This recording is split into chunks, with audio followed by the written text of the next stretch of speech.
მონოლითი თუ პანელი, რომელი კორპუსი უფრო უსაფრთხოა?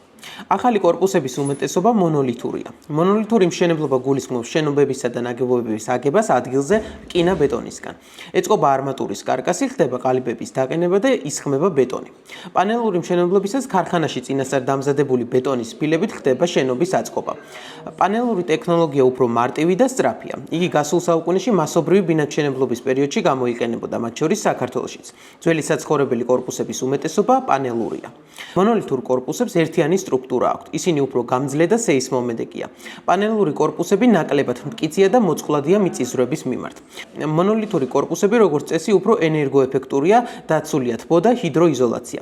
პანელის შემთხვევაში ხშირია სინესტე და ცუდი იზოლაცია.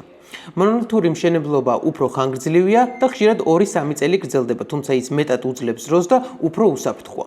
პანელის შენობები შესაძლოა რამდენიმე თვეში აშენდეს და მისი მშენებლობა გაცილებით იაფია ვიდრე მონოლითის.